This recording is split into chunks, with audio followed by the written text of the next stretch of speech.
코로나 사태 속에서 하나님께서 우리에게 요구하시는 것, 그리고 말씀하시는 것이 예배가 가장 가치가 있고 해야 될 본분임을 알아 가정에서 예배를 드리는 여러분들을 예수님의 이름으로 축복하고 환영합니다. 참 세월이 빨리 지나간다 하는 생각을 가지게 됩니다. 벌써 2020년도 마지막 주일입니다. 그래서 우리는 지금 송년 예배를 드리고 있습니다. 한 해를 생각해 보면 전 세계가 코로나 때문에 고통을 당하는 때였다. 그렇게 생각을 할 수 있습니다. 이제 올해도 나흘밖에 남지가 아니했습니다. 한 해를 생각해 보면서 하나님 앞에 감사할 제목들이 모였고, 그리고 또한 아쉬운 것들이 무엇이었는가 생각을 해봅니다만은 한 해를 이렇게 견뎌낸 것만 해도 하나님 앞에 우리는 감사하지 않을 수가 없는 것입니다. 전 세계 수백만 명이 코로나로 목숨을 잃었습니다. 한마디로 말하면 우리는 종말론적 시대에 살아가고 있다. 그렇게 말씀을 드릴 수가 있습니다. 그러한 때에 우리를 지켜주신 것만 해도 얼마나 감사한지. 12월 31일 밤 12시가 되면 보신각에서 33번의 다중을 하면서 새해를 알렸습니다마는 올해는 그 행사가 취소가 되어지고 인터넷 영상으로만 중계가 된다고 하니 이 코로나가 무섭기는 무섭다라는 생각을 가지게 되어집니다. 아무리 백신이 나오고 치료제가 나온다 할지라도 지금 우리가 가지고 있는 분위기가 좀 오래 갈 것 같다고 하는 생각을 우리는 가지게 됩니다. 우리는 이러한 때에 예수님께서 말씀하신 재림에 대한 생각을 가지며 우리가 재림의 신앙을 좀 더 깊이 묵상할 수 있는 기회가 되었으면 하는 생각을 가지게 됩니다. 우리의 삶 속에서 올해 가장 도전적인 일이 있었다고 한다면 바로 예배를 드리러 자유롭게 모일 수 없었다고 하는 것입니다. 물론 지금도 그래서 가정에서 예배를 드립니다. 예배를 드리러 나왔다가 어떤 코로나가 걸리면 세상에 엄청난 손가락질을 우리는 받았고 교회 모이는 것도 세상의 눈치를 보았고 또 집합금지 명령이라는 명령이 있었고 또 강력한 정부의 제재를 받아서 몇 명까지만 예배가 가능하다고 하는 제재 가운데서 올 한 해를 지낸 것을 바라볼 수가 있습니다. 그러다 보니 성도들이 가정에서 인터넷으로 예배를 드려야 되는 상황이 벌어졌습니다. 이러한 환경은 신앙에 있어서 엄청난 위기라고 하는 것입니다. 교회 안에서 많은 성도들이 교회를 나오지 못하게 되어지자 결국 교회를 떠나는 일들이 일어났고 전 세계 그리스도인들이 신앙의 위기를 갖게 되었던 것이 올해 한 해였다라고 하는 생각을 가지게 되어집니다.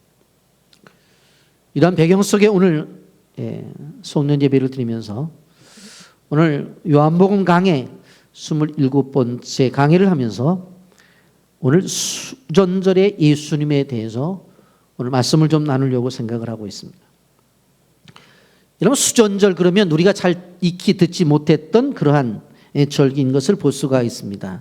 한마디로 말하면 구약에는 나타나 있지 않고 신약에만 있는 절기였습니다. 우리가 잘 아는 대로 유월절과 맥주절, 초실절 같은 이 절기는 이스라엘 백성들이 바로 오랫동안 지켜왔던 절기인데 수전절은 성격이 좀 다른 그러한 절기라고 하는 것을 우리는 알아야 됩니다. 자, 우리가 구약 성경의 마지막은 말라기인데 그 말라기 선지자가 사실 구약의 마지막 선지자라고 하는 것 우리는 다 알고 있습니다. 그런데 말라기 선지자가 예언을 하고 나서 그 다음에 나타난 선지자는 예수님이 오실 것에 대해서 세례 요한이 나타나서 증거를 하게 되어지는데 그 기간이 무려 400년이라고 하는 기간입니다. 그래서 그 기간을 가리켜서 보통 학자들은 바로 신구약 중간 시대다 혹은 암흑 시대라고 그렇게 표현을 합니다. 우리가 생각해 볼 때는 말라기 선지자가 다시 오실 메시아에 대해서 사실은 의로운 해가 떠오르겠다고 하는 말라기 4장 2절의 말씀을 예언하고 나서 무려 400년 동안 그 어떠한 징조도 보이지 않았기 때문에 사람들은 그것을 신약과 구약의 중간 시대라고 말을 하고 아무것도 나타나지 않았기 때문에 암흑 시대라고 말을 합니다만은 사실 그 400년 기간 동안에 매우 큰 사건이 하나 나타납니다. 여러분, 솔로몬이 죽은 다음에 북방 이스라엘과 남방 유다로 갈려지게 되어지는데 북방 이스라엘은 주전 722년에 아수르라고 하는 나라에 멸망당합니다. 그리고 남방 유다는 주전 586년에 바벨론에 의해서 멸망을 당하게 됩니다. 그런데 그 바벨론은 그렇게 강력한 나라가 바로 메데파사라고 하는 페르시아라고 하는 나라로부터 무너져 버려요. 근데 그 페르시아조차도 그리스라고 하는 나라에 그만 굴복을 당하게 되어집니다. 근데 그 그리스의 왕의 우리가 잘 알고 있는 알렉산더 왕이 바로 전 지역을 통치하면서 점령해 나갔었는데 그만 33살에 바로 이 젊은 나이에 죽고 말아요. 근데 이 알렉산더가 점령했던 그 넓은 땅을 이제 나눠지게 되어지는데 애굽 지역과 시리아 지역 그리고 마게도니아 지역과 소아시아 지역으로 나누어지게 되어집니다. 그때에 소위 남방 유다 왕국은 어디에 속해졌느냐? 소위 시리아 지역에 속해져서 이제 통치를 받게 되어졌습니다. 당시 왕이 안티오코스 에피파네스라고 하는 왕이 바로 그 지역을 통치하게 되었는데 주전 170년경의 일입니다.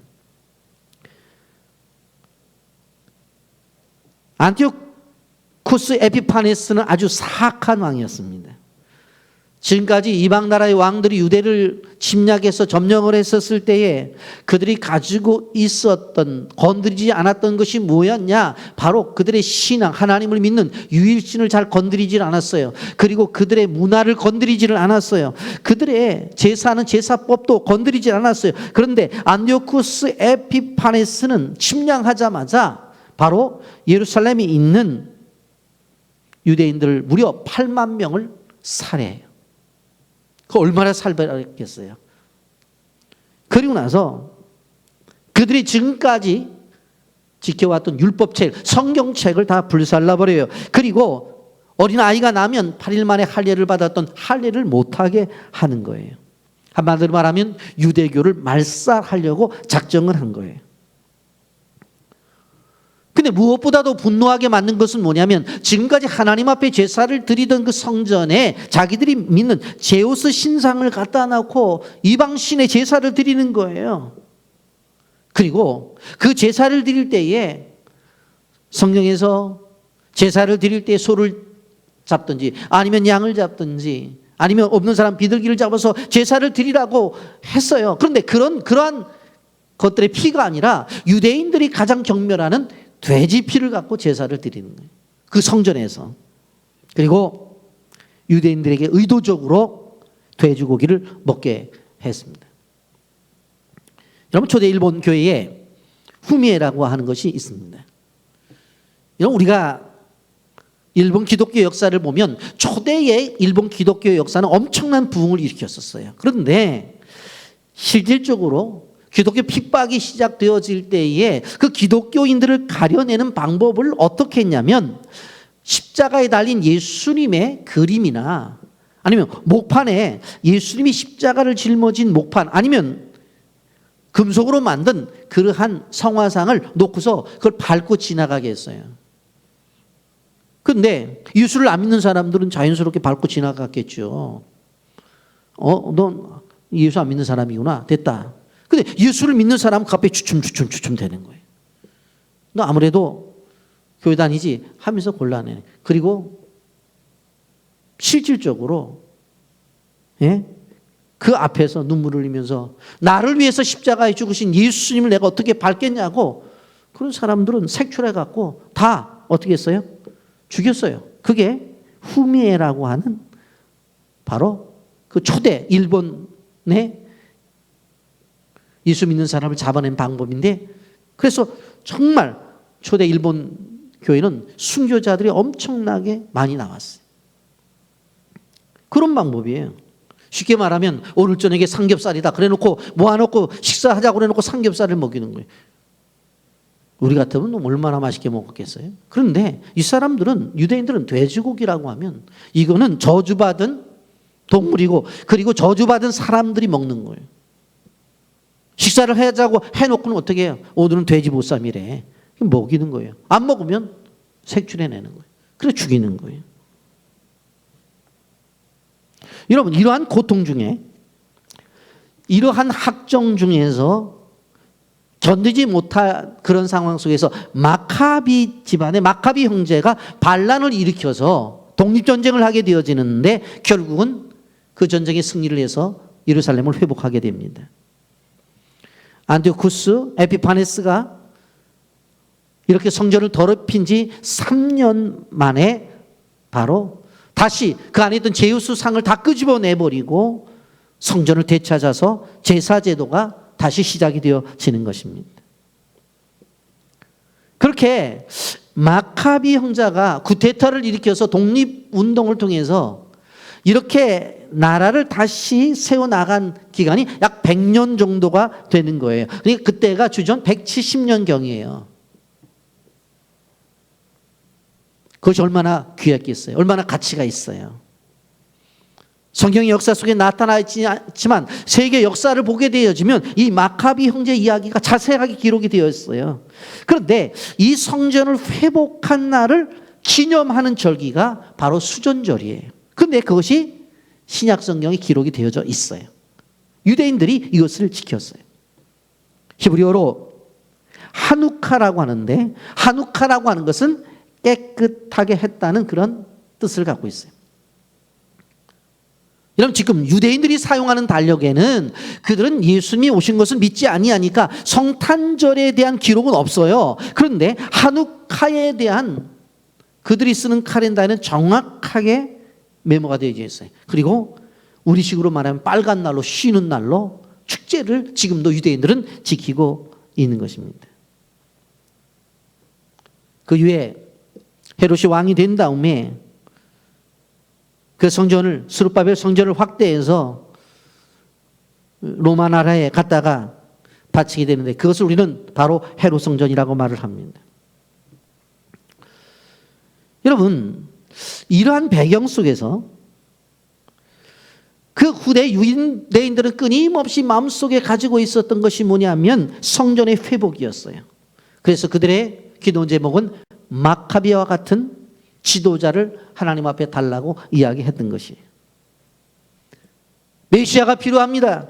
정말로 독립을 지도할 그러한 지도자가 필요합니다. 더군다나 수전절에는 모여가지고 우리의 선조 마카비 형제가 일어나서 실질적으로 안티오쿠스 에피파네스의 세력을 물리치고 성전을 회복시켰잖아. 그러니까 이러한 회복이 있어야 돼. 그렇게 주장을 하고 그들은 모여서 소원을 빌고 제사를 드렸던 것입니다. 여러분, 그러한 수전절을 배경으로 해서 오늘 성경이 쓰여져 있다고 하는 것입니다. 그때 예수님께서 솔로몬 행각에 모였습니다. 이런 솔로몬 행각이 어떤 곳인가 하면 이 성전의 구조를 알아야 되는데, 성전의 가장 바깥에를 이방인의 뜰이라고 해요. 여기는 누구나 들어갈 수가 있어요. 그리고 거기서 조금만 안에 들어오면 바로 여인의 뜰이 있어요. 그런데 유대인 여자들은 들어오는데 이방 여자들은 거기 들어올 수가 없어요. 그러니까 조금 안에 들어오게 되어지면 바로 유대인의 뜰이 있어요. 여기는 유대인 남자들이 들어오는 그러한 장소예요. 그리고 조금 앞에 가보면 성소가 있죠. 제사장들이 제사를 드리는 장소. 그리고 그 안쪽에는 지성소가 있어요. 대제사장이 1년에 한 번씩 제물을 갖고 들어가서 제사를 드렸던 대제사장이 있어요. 그런데 예수님이 지금 계시면서 유대인과 대화를 나누고 있는 솔로몬 행각은 이러한 것 가운데 가장 밖에 있는 장소라는 걸 알아야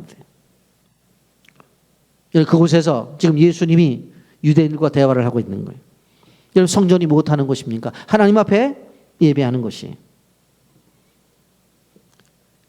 그런데 성전의 주인이신 예수님이 바로 그때에 모든 사람들로부터 경배를 받아야 됨에도 불구하고 유대인들에게 그 장소에서 비난을 받고 있다고 하는 것입니다.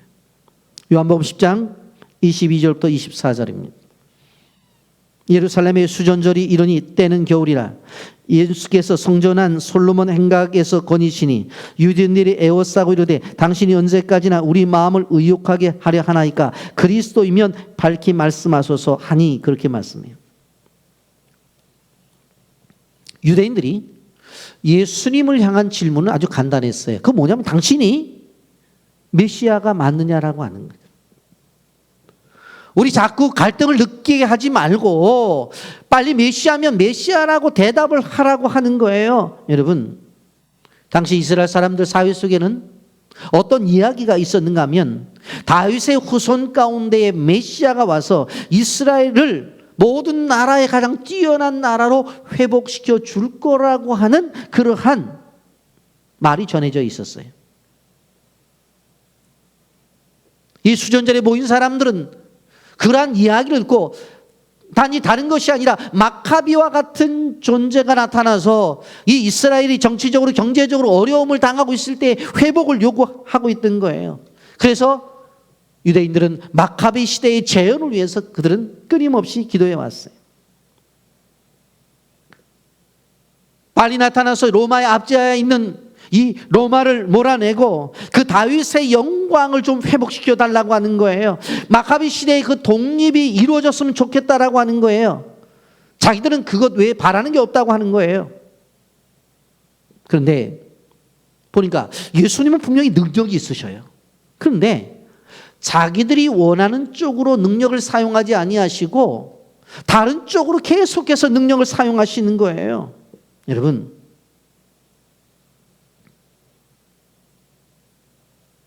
우리가 오병이 사건을 보면 그 예수님과 유대인들이 가지고 있는 생각이 얼마나 다른가를 알 수가 있어요. 우리가 알다시피 예수님께서 베세다 들녘에서 복음을 전하셨죠. 근데 저녁 때가 되어서 배가 고팠어요. 그때 어린아이 도시락, 떡 5덩어리와 물고기 2마리를 가지고 예수님이 축사하시니까 5,000명을 먹이고 12강주리가 남았다는 거 다 알 거예요.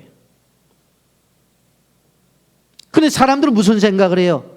그 사건을 놓고 예수님을 왕으로 삼으려고 했던 거예요. 야, 이 사람이 왕이 되어지면 우리는 그렇게 노력할 필요가 없어.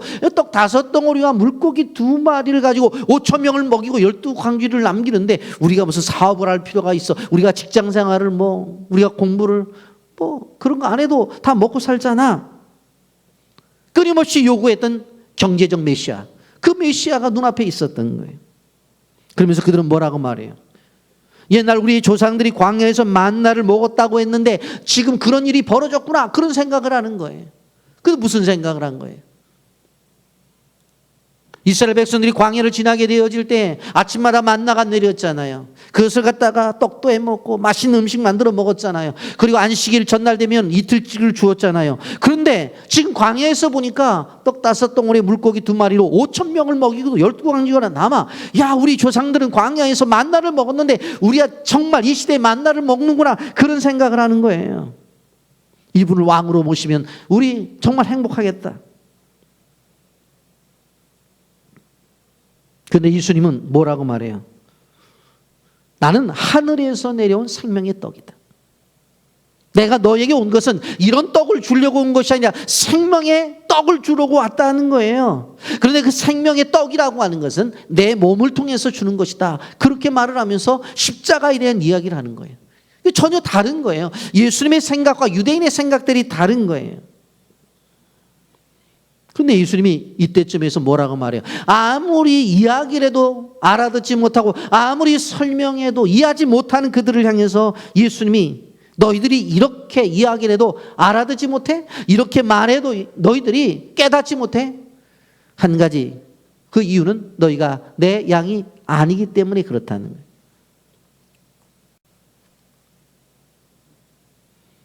잘못된 기대를 했던 유대인들은 예수님의 생각과 달랐어요. 여러분, 우리도 마찬가지예요. 바른 신앙이라고 하는 것은 뭐냐면 예수님이 생각하는 것들을 가지고 우리가 신앙생활을 하는 거예요. 하나님이 우리를 향해서 요구하는 그것들을 가지고 신앙생활을 하는 거예요. 그것이 바른 신앙이에요. 이런 대화 속에서 예수님께서 대답을 해 주십니다. 마태복음 10장 25절과 26절 말씀에 보면 예수께서 대답하시되 내가 너에게 말하였을 때 믿지 아니하는도다. 내가 내 아버지 이름으로 행하는 일들이 나를 증거하는 것이오늘 너희는 내 양이 아님으로 믿지 아니하는도다 그랬어요. 여러분, 우리가 하나님 믿을 때 착각하는 것들이 있어요. 우리나라만 해도 종교가 많잖아요. 불교, 유교, 기독교, 요즘 무슬림까지 이단까지 하면 종교가 얼마나 많아요. 야, 그래도 현대인들이 종교는 하나 갖고 있어야 되니까 어떤 종교를 가지는 게 좋을까? 그래도 요즘 젊은 세대들이 보게 되어지면 그래도 배운 사람들, 그래도 살만한 사람들은 기독교를 갖더라고. 야, 그 종교 가운데 우리가 기독교를 선택하자 해서 기독교를 선택했다고 생각하는 사람들이 있어. 오늘 교회가 수많은 교회들이 있잖아요. 이 교회 가운데 가까운 교회니까 선택하자. 이런 저런 말씀이 좋대. 아니, 그 교회는 선교한대. 그래서 교회를 선택했다고 생각하는 사람들이 있어요. 그렇지 않습니다. 여러분, 양이 목자를 선택하는 것이 아니라 목자가 양을 선택하는 것입니다. 우리가 믿었기 때문에 주님의 양이 된 것이 아니라 주님의 양이기 때문에 믿었다는 것을 알아야 돼요. 우리가 이번 주간 새벽기도 한 주간 하면서 베드로 후서에 대해서 말씀을 들었는데 베드로 후서 1장에서 중요하게 여기는 게 뭐라고 그랬어요? 선택. 부르심과 선택이 바로 중요한 거라고 말씀을 드렸죠. 그러니까 하나님이 우리를 양으로 부르셨고 하나님 우리를 선택하셨다는 것이 무엇보다도 중요한 거예요. 그런데 유대인들은 끊임없이 주님이 말씀하셨음에도 그걸 들으려고 하지 않아요. 그러니까 예수님 뭐라고 말씀하세요? 내가 말씀했고 내가 보여주었지만 너희들이 믿지 않는 이유가 있다. 그건 다른 것이 아니라 너희들이 내 양이 아니기 때문이라 라고 하는 것입니다. 여러분, 우리가 꼭 기억해야 될 것은 예수님은 우리의 소원을 이루기 위해서 이 땅에 오신 분이 아니라 하나님의 소원, 하나님의 뜻을 이루기 위해서 이 땅에 오신 분이라는 것을 기억해야 돼요. 그렇기 때문에 우리가 예수님을 믿으면서 중요한 것은 그 예수를 믿음으로 말미암아 끊임없이 하나님의 뜻이 이루어져야 되는 것이지, 그 예수를 믿음으로 말미암아 내 뜻이 끊임없이 이루어진다고 한다면 뭔가가 잘못된 거예요.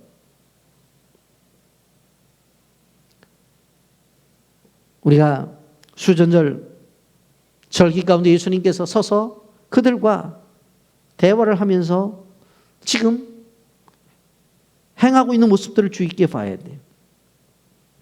끊임없이 유인들은 예수님에게 메시아의 증거를 구했어요. 그런데 예수님은 뜬금없이 영생만 이야기해요. 유대인들이 이 세상의 떡을 요구하는데 예수님은 하늘의 떡을 이야기한단 말이에요. 현세적인 징표만 자꾸 요구하고 있어요.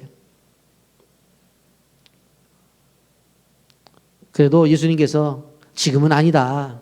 한 3년만 기다려라.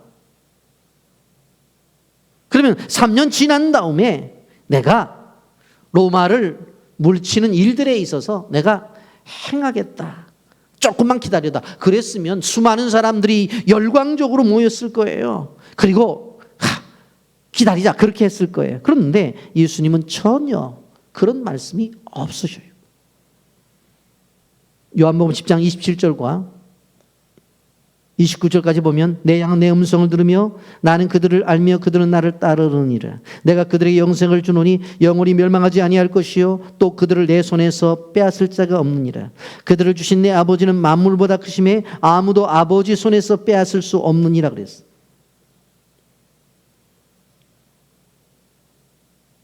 여러분,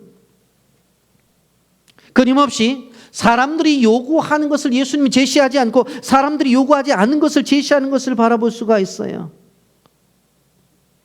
여러분, 요한복음이 시작되어질 때에 어떤 말씀으로 우리가 시작했죠. 빛이 어둠에 비추되 어둠이 깨닫지 못하더라 그랬어요. 여러분 생각을 해보세요. 아무리 칠흑 같은 어둠이라 할지라도 자그마한 성냥불을 그어대면 그 어둠은 물러가게 되었어요. 그런데 무슨 일이 벌어진 거예요? 불이 붙여졌는데 어둠이 못 나가겠다는 거예요. 그걸 지키고 있는 거예요. 이게 말이 안 되잖아요. 그것이 당시의 현실이었어요. 그것을 예수님 뭐라고 표현해요? 자기 땅에 오매 자기 백성이 영접지 아니하였다라고 그렇게 표현하고 있는 것을 볼 수가 있습니다.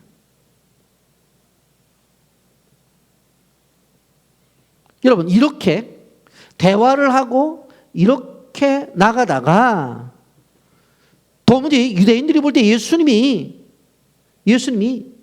원하는 대로 안 해주시는 거예요. 그러면서 끊임없이 얘기하는 것이 뭐냐면 나는 십자가에 죽을 거다. 그러니까 나중에 유대인들이 배척을 하면서 그래, 그럼 우리가 죽여줄게 하면서 나가고 있는 것을 볼 수가 있어요. 이런 와중 속에서 예수님은 구원 사역에 대해서 절대로 포기하지 않으셨다는 거예요. 그렇다고 그들을 향해서 야단도 치지 아니하셨어요. 끊임없이 얘기하는 것은 내가 너희들의 구원을 위해서 죽으러 왔다고만 얘기를 하는 것을 볼 수가 있어요. 여러분, 오늘날 우리도 생각해 봐야 돼요. 어떻게 하든지 간에 하나님 우리를 향한 부르심을 따라서 예수님처럼 사명을 향해서 나가야 되는데 우리는 정말 그렇게 살아가고 있는지, 부르심과 소명에 대한 관심은 없고 오히려 하나님과 예수님이 나의 삶의 목적과 내가 가지고 있는 소원하는 것들을 이루기 위한 하나의 신앙생활이 방편이 아닌가 생각을 해봐야 돼요. 예수를 믿어도 불신자처럼 믿어요. 하나님을 믿어도 불신자처럼 하나님을 믿어요. 신앙생활을 해도 불신자처럼 신앙생활을 하는 거예요. 그러니까 하나님이라는 존재와 예수님이라고 하는 존재가 내 욕망과 내가 필요한 것을 채우기 위한, 예수님의 이름으로 기도하면 다 주신다고 그랬지, 그러니까 달라는 거예요. 여러분, 이러한 모습을 보이는 이 사람들을 향해서 예수님은 오늘 뭘 얘기해요? 왜 이들이 이렇게 말을 해도 못 알아듣느냐? 내 양이 아니기 때문이다. 그래서 우리가 기억해야 될 것은 음성이 잘 들려져야 돼요. 그렇지 않으면 안 돼요. 여러분, 오늘 27절에 보면 내 양은 내 음성을 들으며 나는 그들을 알며 그들은 나를 따르느니라 그렇게 말씀했어요.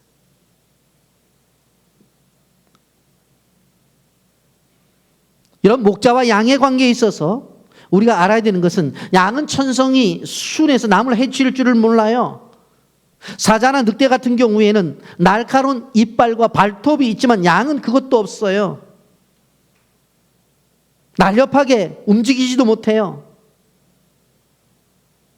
그러니 양은 빨리 도망을 갈 수 있는 달리기를 잘하나, 아니 남들이 오면 들이받을 수 있는 뿔이 있나, 아니면 위협적인 이빨이 있나, 아무것도 없는 거예요. 그래서 예수님에 대해서 이야기하게 될 때에 양처럼 어떻게 한다고 그랬어요? 도수장으로 끌려가는 털 깎는 자 앞에 잠잠한 양과 같다고 그렇게 말을 했잖아요.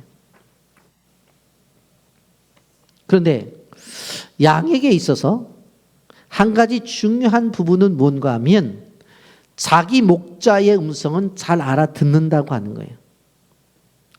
실제적으로 팔레스타인 지역의 야산에 가보면 양들이 이곳저곳에서 풀을 뜯어먹는데 그게 한 집의 양이 아니라고요. 김 집사님의 양, 오 권사님의 양, 박 집사님의 양 섞어져 있어요. 근데 그렇게 하루 있다가 저녁이 되어서 이제 우리에 들어갈 때에 목자들이 와서 양들을 불러요. 숫자가 작으면 뭐 이름도 부르겠습니다만은 지난주에 말씀을 드렸죠. 휘스를 분다고. 뚜 그러면 여기저기서 휘스를 부는 그 사람 앞으로 와요. 뚜 그러면 그 사람 앞으로 와요. 정확하게 와요. 정확하게. 그러니까 이 양은 무엇을 알 수 있어요? 음성은 들어요. 그래서 성경은 뭐라고 말했어요? 내 양은 내 음성을 듣는다. 그러니까 지금 아무리 이야기해도 말을 알아듣지 못하고 당신이 메시아냐? 이 로마를 무너뜨릴 수 있는 그 메시아냐? 우리가 먹고 살기 힘든데 모든 것을 채워주는 메시아냐? 왜? 유대인들이 볼 때는요, 예수님의 하늘의 행적을 보게 되어질 때에 그만한 분이라는 것을 그들은 알고 있었어요. 왜? 어디 물이 포도주를 만들어요. 근데 그런 일을 행하시잖아요. 어떻게 38년 된 환자를 일으켜요? 아무도 못했는데 하시잖아요.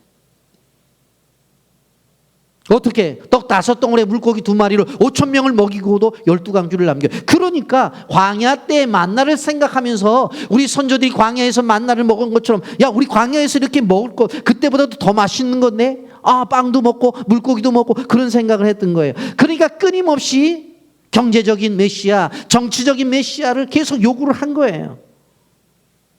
근데 예수님 뭐라고 말해요? 내 양은 내 음성을 들으며 나는 그들을 알며 그들은 나를 따른다. 그렇게 얘기를 하면서 너희들이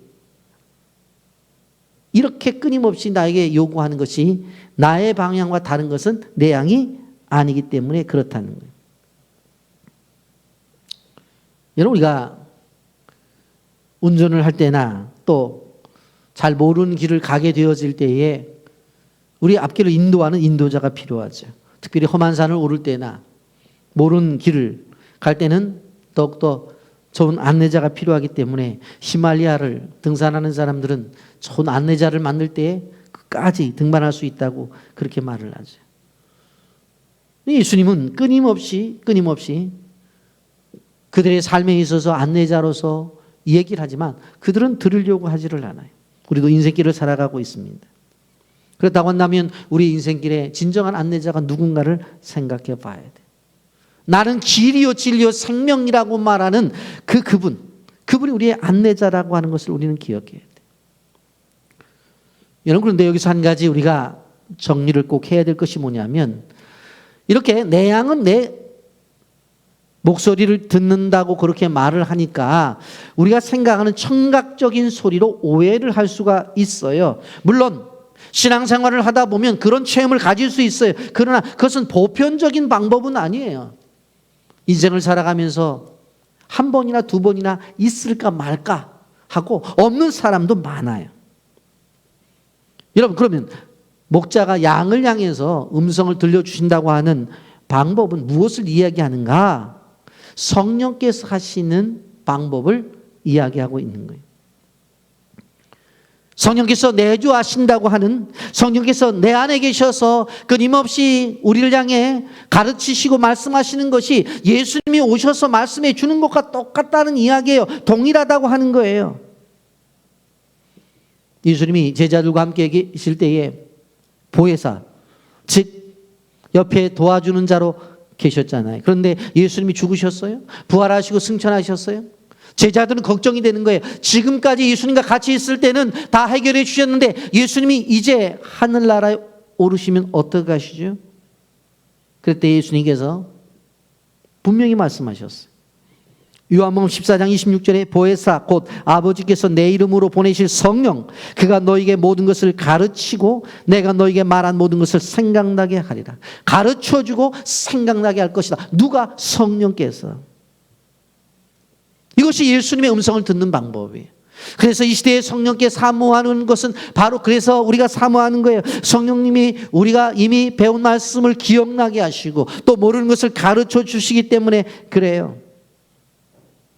우리 예수님의 제자 가운데 가룟 유다와 그리고 베드로를 생각해 볼 수가 있습니다. 똑같은 제자였어요. 그리고 똑같이 예수님을 배신한 사람이었어요. 그런데 가룟 유다는 결국 어떻게 되어져요? 실제적으로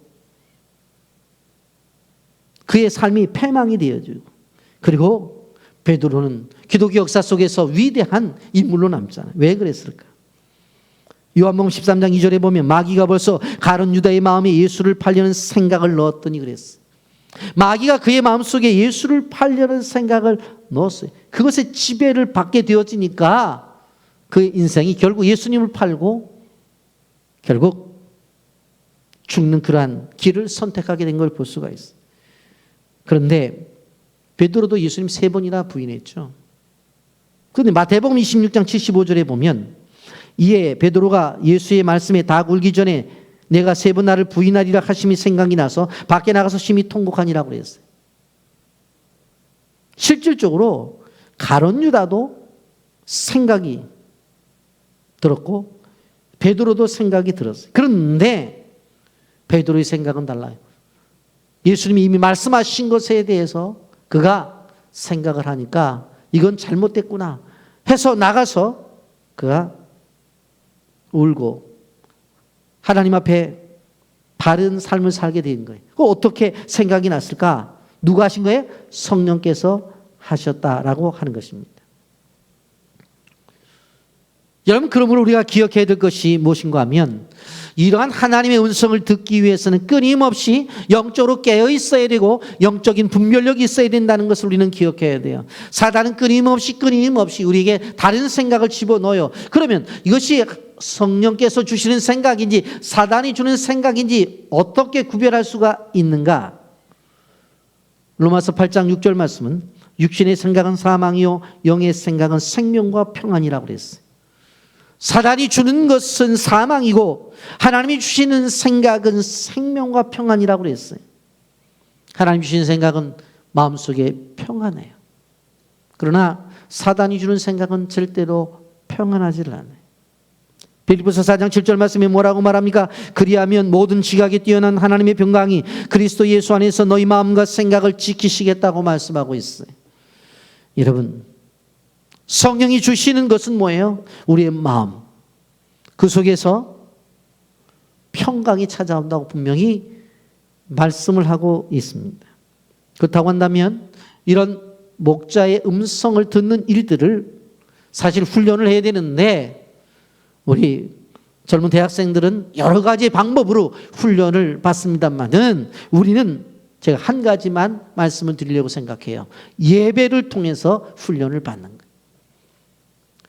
하나님 앞에 예배를 드릴 때 하나님께서 우리 예배를 받으시죠. 그리고 끊임없이 예배 시간에 말씀을 주시는 것들이 있어요. 기도를 드릴 때, 찬양을 드릴 때, 또 설교를 통해서 말씀을 주셔요. 이러한 예배 가운데 목자 되시는 그분이 양된 우리들에게 말씀해 주시는 것을 들을 수가 있다라고 하는 것입니다. 그래서 예배를 열심히 드려야 돼요. 여러분, 그럼에도 불구하고 내가 양이에요, 분명히. 그럼에도 불구하고 왜? 목자가 주시는 음성을 듣는 일들에 있어서 방해를 받을까라고 하는 것입니다. 여러분, 우리의 삶 속에서 TV 드라마가 너무 좋다 보면 주님이 주시는 음성이 안 들릴 때가 있어요. 여러분, 휴대폰 중독에 빠지게 되어지면 성경을 보는 것보다는 휴대폰을 들고 살다 보면 하나님의 음성을 들을 수가 없어요. 또 나에게 주어진 일이지만 그 일을 너무 열심히 하다가 보면 하나님께서 내게 찾아오시는 발자국과 그분이 주신 음성을 들을 수 없어요. 세상 쾌락에 빠지면 더 음성을 들을 수가 없다고 하는 것입니다. 그러기에 우리가 2021년도를 시작하면서 우리가 금식을 하려고 하는 거예요. 식사의 금식도 중요하지만 미디어 금식까지 하면서 조금은 그래도 하나님의 음성을 듣는 시간들을 한 주간만이라도 가져봐야 되겠다. 그런 생각을 가지는 거예요. 여러분, 이사야 선지자가 가장 아파했던 것은 뭐냐면 이스라엘 백성들이 하나님의 음성을 들려줘도 듣지를 못하고 보여줘도 보지를 못했다는 거예요. 그래서 이사야 선지자가 끊임없이 영적인 귀가 열려지고 영적인 눈이 띄어지기를 그는 끊임없이 기도를 했던 거예요. 그런데 실질적으로 이사야 6장에 가보면 그가 그 경험을 하는 거예요. 성전에 뛰어 들어갔었을 때에 바로 천사들을 보게 되어지고 하나님의 음성을 듣게 되어지고 자기가 있던 터전이 움직이는 것들을 느끼게 되어지잖아요. 아, 이게 가능하구나. 여러분, 우리는 기억해야 돼요. 우리가 진정 양이라면 목자의 음성을 들어야 되는 거예요. 그래야지만 살 길이 열리는 거예요. 그 음성을 듣고 따라가야지만 우리가 살 수가 있다고 하는 것입니다. 여러분, 역대상 29장 28절에 보면 다윗 왕에 대한 마지막을 이렇게 마무리합니다. 그가 나이 많아 늙도록 부하고 존귀를 누리다가 죽음에 그의 아들 솔로몬이 대신하여 왕이 되니라. 나이가 많을 때까지 부함과 존귀함을 누렸다고 그랬어요. 존귀함, 아주 모든 사람들이 귀한 존재라고 인정을 했다는 거예요. 그런데 어떻게 이렇게 할 수가 있었느냐? 우린 그 다윗의 늘 가지고 있었던 신앙을 생각해 볼 수가 있어요. 다윗은 시편 23편에 보게 되어지면 여호와는 나의 목자이시기 때문에 나는 그분의 양으로서 부족함이 없다. 그분이 나를 푸른 초장으로 니시기도 하고 쉴만한 물가로 인도하신다. 내 영혼을 소생시킨다. 그렇기 때문에 그러한 목자와 양의 관계로 끊임없이 그는 생각하고 생활했기 때문에 그는 나이가 많아 늙도록 죽을 때까지 부함과 존귀함을 누렸다고 말씀하고 있습니다. 이제 여러분, 우리 삶을 통해서 정말 하나님 주신 부함과 존귀함을 누리기를 원한다면 이 목자와 양의 관계를 잘 여러분들이 아셔서 오늘도 여러분 양으로서 목자의 음성을 듣고 살아가시면 여러분 앞에 생명의 길이 준비되어 있다는 사실을 기억하면서 양으로서 목자를 따라가 하나님 주시는 은혜를 누리며 살아가기를 예수님의 이름으로 축복합니다. 아멘.